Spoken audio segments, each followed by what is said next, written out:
Nice. get some live people. Hey, everybody. Howard Jacobson with Goddess Sarah Bofinger.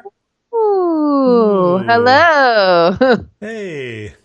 So, what I wanted to talk about today Okay. um, is coaching. And it's because here's the self-serving part.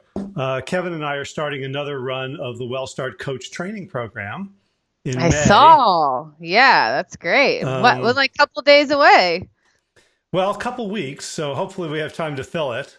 Got it. But so on the one hand, like a lot of people are at home with time on their hands, and I know for a lot of people, like I'm taking courses now that I didn't have time to take before, and upping my skills in certain things. So I'm hoping that there's a contingent of people who are like, hey, this is a perfect time to learn how to become a really wicked effective health coach. Yeah. At the same time, there are people for whom like this pandemic has made it really clear what the world needs right now is, people who can midwife us into new ways of being. And Mm-hmm. so I wanted to talk with you about like how your experience of becoming a health coach and those skills and those practices, help you and help you help other people, even when you're not officially coaching someone. And then there's the issue of a lot of people don't know what they're doing with their lives, right? Like Yeah. things are on hold. Maybe health coaching is like the thing of the future, and maybe it's going to disappear completely and be completely irrelevant. I have no idea. Yeah. Right? Maybe what we all need to do is, trap squirrels and gather berries, right? Right. Yeah, like I was pretty sure there was no like Neanderthal, health coach going, hey, ugh, maybe cut down on the, on the yams. Exactly. Hey, Yeah. it's Barbara. Howdy, Barbara. Barbara. Awesome. Nice. So I think Barbara should become a health coach. Wouldn't she be awesome? She would. I think she should too. Anyway, but what are your thoughts? Like, let me just start, like, and Laura. Speaking of Yeah. speaking of midwifery and doulaship and birthing a new Right? world, Exactly. and Lana wants to walk the walk before she talks the talk. So maybe we can talk about that as well, because I don't know any coaches who are fully walking the walk before they started talking the talk. Uh, Yeah. No, I mean, even like, so I guess I'll share like my experience was, I just love that, like, I was literally on your podcast, like, you were like 120 days, you could be on my podcast, it was like a level for me. And I had just, it was just 120 days for me. So, and then we talked and everything, and I had no intention of being a health coach. I mean, my previous life, I was a personal trainer. I've always gotten into swimming. So I've always been into helping people, but I never looked at it as like a health coach. Like, what is that? Right. And what I love about your program is it's not necessarily like it's a health coach, but it's really like a behavioral coach because you're literally learning how to become, what's the word I'm looking for? Just become a better version of yourself as a coach. And then, like, by you using these tools and becoming a better version, then you're able to see what people are going through. And it just makes it effortless. Like, so basically, let me backtrack. Like, when I was going through the program, I didn't have anyone that I could coach. So at the time I was like, how am I going to be a coach? Like, what am I even going to do this for? And so what I did was I was the coach and I was the patient of myself. Right. So I basically everything that I learned in the course, I would backtrack and do for myself. And what I learned was that I actually became a really great coach by doing that. And now, like, when I just talk with people or I get their feedback, like, a lot of people are always telling me that, they really just love me as a coach because, like, I get where they are, because I maybe am there too or not, and so I always, like, allowed the course to teach me, but also allow me to be where I was and then go from there, you know? Yeah. So what were some of the skills or insights that you applied to your own life? Because I remember talking to you, just even a few weeks after the course began, like you're like, "Oh my God, it's amazing. I'm getting my fastest times. It's so much easier for me to do some of these hard things." Like what specifically can you share with people that helped? Um, I'll say the one thing that was really great was the fast assessment, because especially when I would go up to a race or behind the block, like I found myself actually going through a fast assessment, and it really helped me kind of like slow down my thoughts of, like, instead of like, oh, I'm really nervous, like it's just like I was able to break that down into that level. And so that was like one of the main ones that I really liked. But then the other ones were just like, looking at kind of like painting your picture of like your future self, what that would look like, and just listing the different goals and things like that. Like what is it? The if then when plan. Like Uh-huh. that was really great too, because I had already been doing that, but I didn't have a technique for it, so to speak. So it just like helped, just and then like now it's like some of the stuff maybe I don't remember what you called it, but it's like it's now like it became like my own thing, you know what I mean? Like it's just like I learned the stuff, but then now it's just a part of me. Like I can't really describe, like it's just like now I like look at like what's happening with the coaching that I do, and just like anything else, I just feel like everything's coaching, right? Like I just am always looking at, especially for myself, Right. So do you want to describe I don't know if you remember what the FAST assessment stands for? You may have I internalized know. it. I know. Yeah. Well, Or just what is it for you? Like what's the process?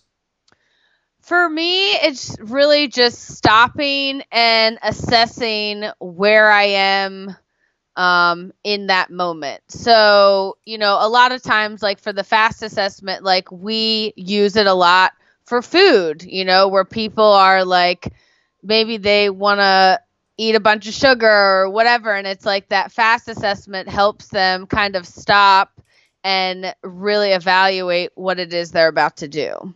Hmm. That's kind of how I've looked at it. And so it allows me to just stop and think versus just doing something without having any thought process. Right. So the way I think about it, I mean, it's a good acronym, and it's got useful questions. But the real value for me is that it forces you to think a certain way. In the same way, like if you ever like people who do tarot, right? They'll get the Mhm. tarot decks, and every card will have some sort of meaning attached to it. And the meanings are always, I mean, depending on your school of reading, but they tend to be very sort of positive and spiritual and uplifting, and like, it's a language. And so when you learn how to speak that language, it changes how you think. Right. Mhm. So like every language has assumptions in it. Like certain languages have very few tenses where like is not, the difference between past and present and future isn't so clear. And those tend to be much more live in the moment, rather than planning and right. So the language Mhm. that you speak determines how you think. Right. I Exactly. remember reading about like the difference between English and Chinese, and how in Chinese there's a word for the space between clouds. Like so that it becomes a thing. Or if you do art, like noticing the negative space becomes sort of a language, as opposed to it's just what's not there. And so the Mhm. fast assessment becomes a language of specificity, but most important, it's a language of noticing phenomena rather than interpreting or judging it. Exactly. Right? Because that's where we want to go to. We want to go to judgment and figure out like, why did I do this? What's wrong with me? What does this mean? why am I such a bad person? Right. Mm-hmm. And we're completely skipping over what the it is and what the experience was. So it's actually sort of a mindfulness practice Yeah. around being responsible for noticing our own experience. Exactly. And one other tool that came to mind is like when we talked about Glenn Livingston, the Never Binge Again, and I had created my pig as like a sea creature because I'm mer goddess. So of course I would need like an Ursula type character to Yeah. be the inner me, you know. But like what I found was like at first, like I was in denial of like, no, like I don't necessarily have a sea creature or something that's like, telling me or whatever. But then the more that I dove into it, the more I realized that like these just like habits that we think that we need, like can actually be like a different, like not us, right? Like it could be something else that's just we've been feeding it the whole time, but it may not necessarily be the best in our interest, of what we want.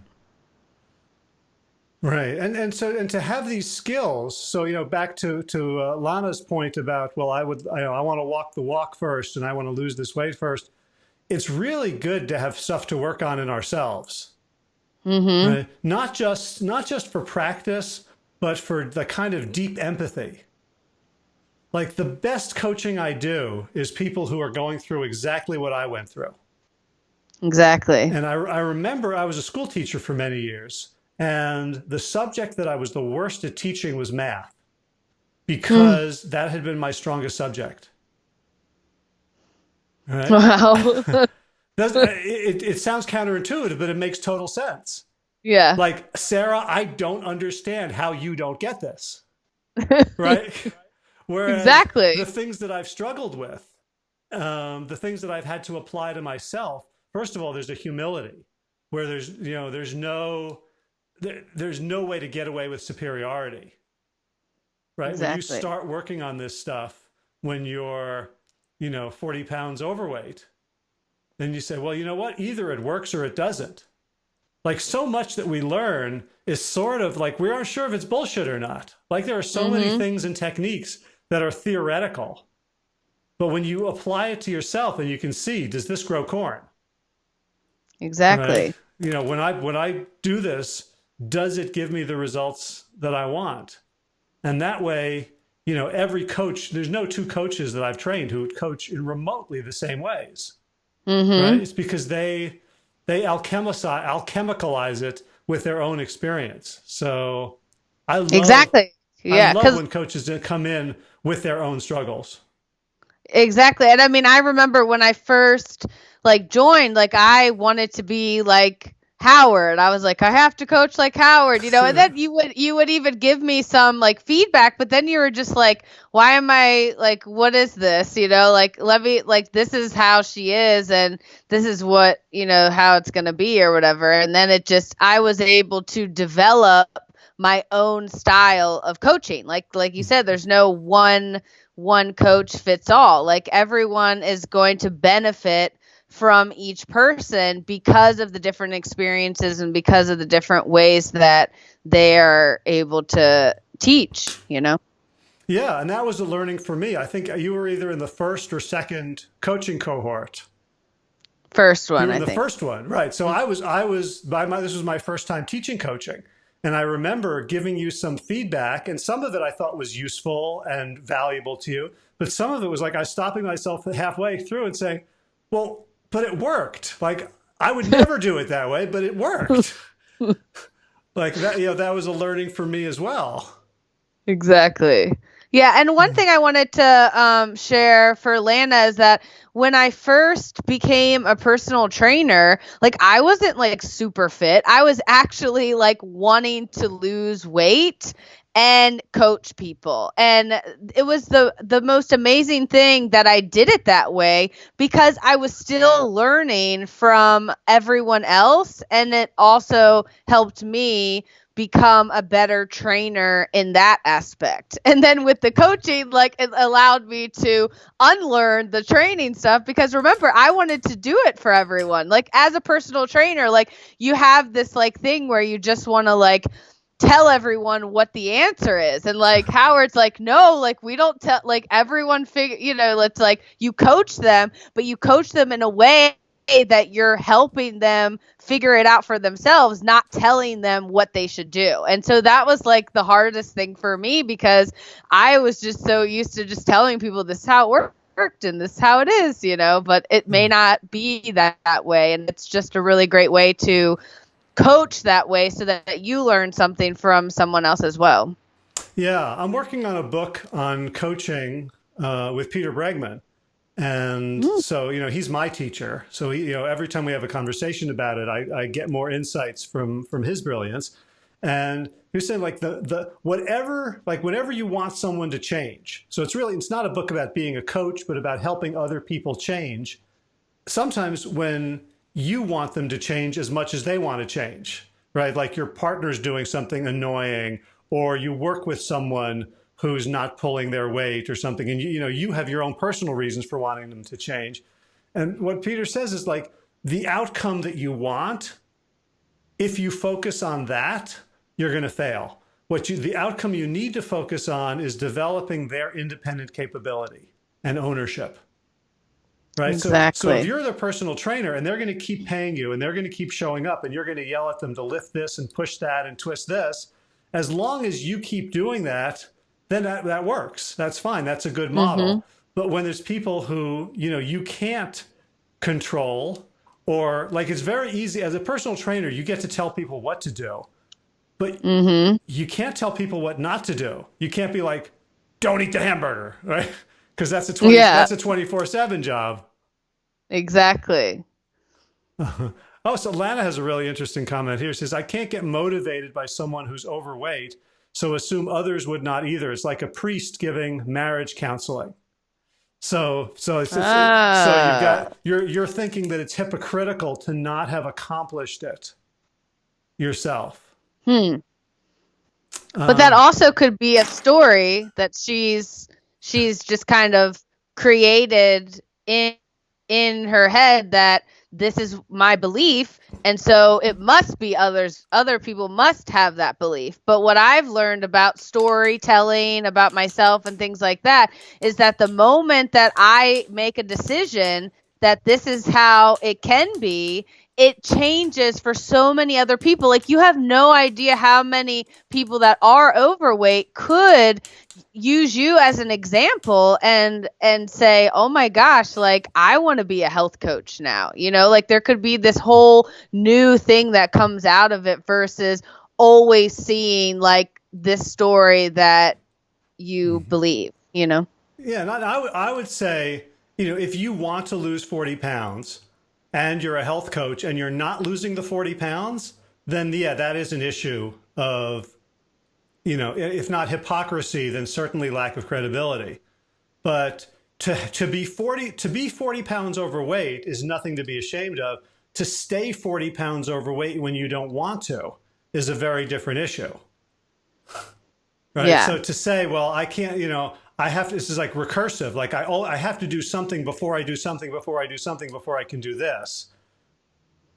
Right. So I'm not trying to convince you to take this coaching program, Lana, but to say like, okay, so if you're 40 pounds overweight, were you 60 pounds overweight 2 months ago? Like, are you moving in the right direction? Are you stuck? Like now I'm being your coach, right? Like what's the trajectory? Where would you like to be in 12 weeks? And what's getting in the way? So, like my mother was an Olympic hopeful swimmer. She was, I don't think I ever told you this, Sarah. No, yeah. I'm like, what? Yeah, she grew up in Vienna, Austria, and she was on a swim team. And her stroke was breaststroke. And she was born in 24. So, kind of Nazism kind of put an end to her Olympic dreams. But she was part of a Zionist Jewish swim group that eventually got her out and helped her escape to England. So, Swimming Wow. did save her life. Wow. But I remember her telling me about her, the best coach she ever had was this guy, this old guy. I don't know, he's probably 30, but she was like 11. So like, Mm-hmm. this old guy who was like really fat and never got in the water. And nonetheless was the best coach any of them had ever had. That's Right. a lot. That's a lot of coaches. Like even the coaches that I had as kids, like all of them were not like they weren't even swimmers, some of them, but Yeah. they produced results because they, had this motivation that motivated people and we didn't necessarily look at them for how they looked or whatever. So yeah, Right. I could see that. Yeah. So and there are times when I'll coach someone and I'll hear something come out of my mouth and I'll go, oh, shit, Howard, you are a hypocrite because you're not doing that yourself. And that's the job of the coach then is, I don't want to tell the person that I don't want to say, oh, well, I'm not doing that either because that lets them off the hook. What I want to do then is put myself on the hook and say, I cannot coach XYZ. I can't coach this person unless I raise my game. Right. Mm-hmm. And so coaching is a constant invitation to walk our own talk. Exactly. And I think it just like for myself, like it motivates me more to, focus on my goals because I am in this coach role of wanting to help other people. And by that, I want to help myself, and so for me, like it just motivated it even more by doing that. Yeah. And at a certain point, you realize as a coach that everything you're doing is working on yourself. Mm-hmm. Exactly. And Right. then it's like, I mean, it makes it fun because the more that you work on yourself, like when you see other people where you've been, it just like you just are able to like just guide them in this beautiful way that can help them lead to their own discovery. Yep. Yep.